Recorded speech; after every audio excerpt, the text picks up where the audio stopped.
Pintigo!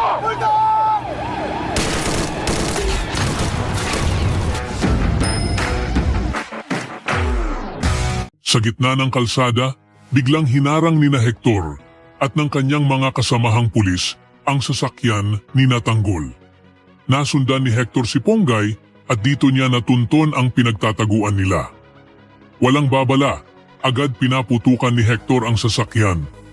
Mabilis na bumaba sina Tanggol, Ramon at ang kanilang mga kasama. Sa halip na umatras, sabay-sabay silang gumanti ng putok. Umalingaw-ngaw ang palitan ng bala sa kalsada, nagkagulo ang paligid at nagsimula ang walang awang engkwentro. Sa gitna ng kaguluhan, nagharap sina Tanggol at Hector. Sa isang mabilis na galaw, nasipa ni Tanggol ang baril na hawak ni Hector. Nagkabanggaan ang kanilang mga katawan, nagsuntukan at nagtulakan, parehong puno ng galit at determinasyon. Ngunit sa isang iglap, nakakuha ng tsansa si Hector. Inihampas niya ang isang mabigat na timba kay Tanggol. Bumagsak si Tanggol sa lupa, tila nawalan ng lakas. Habang nakahiga, nakita ni Tanggol ang isang baril na nalaglag malapit sa kanya. Pilit siyang bumangon, pinulot ang baril at huminga ng malalim. Pag-angat niya ng tingin, naroon na si Hector, nakatutok din ang baril. Nagkatapatan sila sa gitna ng kalsada. Walang nagsasalita. Dalawang baril, dalawang desisyon, isang maling galaw lang ang pagitan ng buhay at kamatayan. Samantala, sa bahay ng mga gerero, dumating ang isang abogado na may dalang mabigat na balita. Ipinaalam niya na malakas ang kaso ni Tanggol at solid ang mga ebidensyang hawak laban sa kanila. Uminit ang ulo ni Miguelito, hindi niya matanggap ang narinig. Sa gitna ng galit, nagbungkahi si Jackie na kausapin si Commissioner Medina at bayaran ito upang mabago ang takbo ng desisyon at mapigilan ang pagbagsak nila.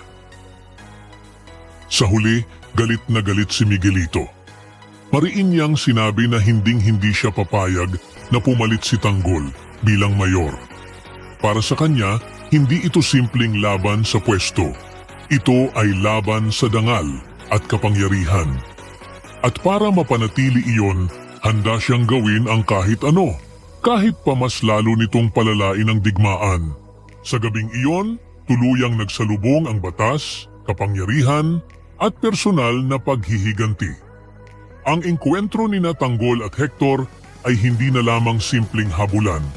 Isa na itong harapang pagtutuos kung sino ang mananaig. Ang katotohanan o ang tiwaling sistema.